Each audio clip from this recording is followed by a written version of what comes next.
In addition to food being used as a weapon in these conflict situations, sexual violence is also a major, major problem. Rape used as a tool of war. This is not about sex, of course. This is about power. This is about terrorism.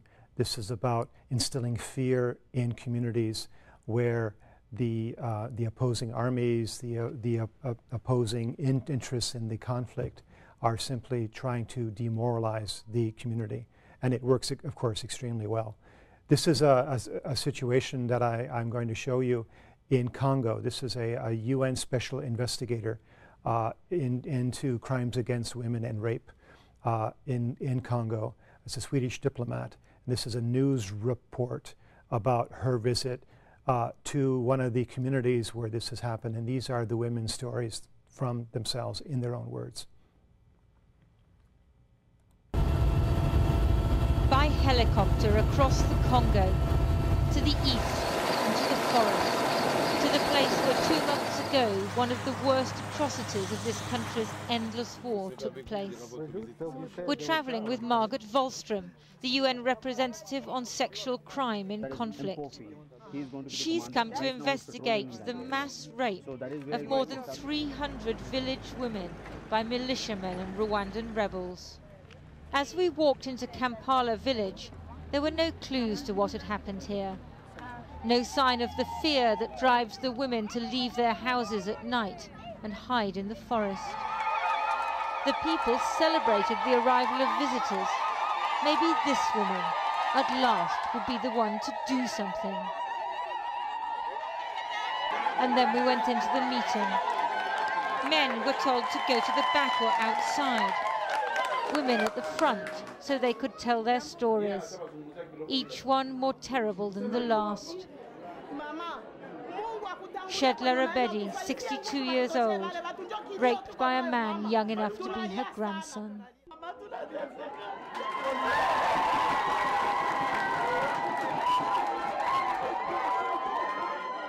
This is our cry for help, she says.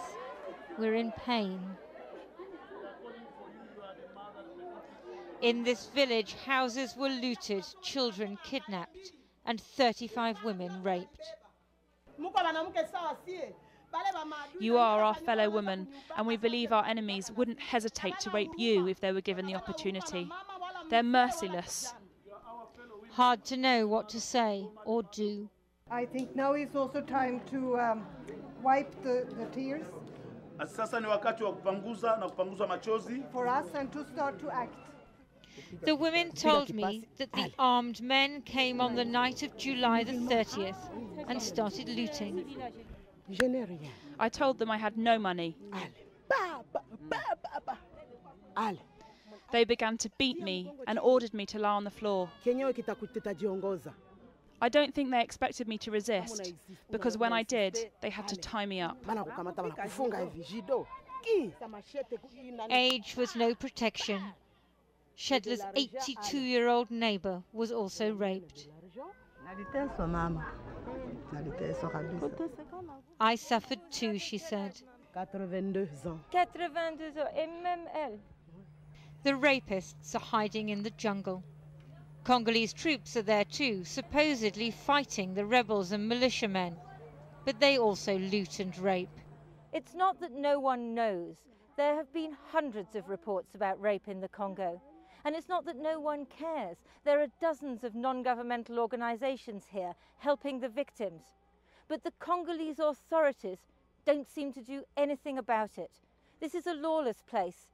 And it seems that really, in the east of the Congo, there's still no government at all. UN peacekeepers from the Indian Army are meant to protect civilians. But they failed. An internal report says the nearest contingent had neither the right training nor the necessary translators. They didn't show up for nearly 2 weeks. What can you say to those women now? What can you promise or offer them? All that I can promise them is that we will try our best. We don't like it and we rather detest it. We are at it, and you would have seen that we have realigned our deployments. Another meeting at Nyasi village. The force commander tries to reassure the people. And we will try to do our best. But he has to admit he doesn't have enough troops. So who's going to do something? Is there a danger of raising expectations? I hope it is not a danger, but of course we raise expectations, and I feel a very strong responsibility also to follow up. The women say these rapes were more widespread, more brutal than ever before. A confidential UN report says that Congolese soldiers had abandoned the villages to go and make money from nearby gold and mineral mines. The rapists were militiamen and Rwandan rebels vying for control of the mines. Rape was a way of subduing and cowing the local population. They came at night while we were sleeping in the forest. We saw men running towards us. They grabbed my arm. They took away my baby. And 8 men raped me.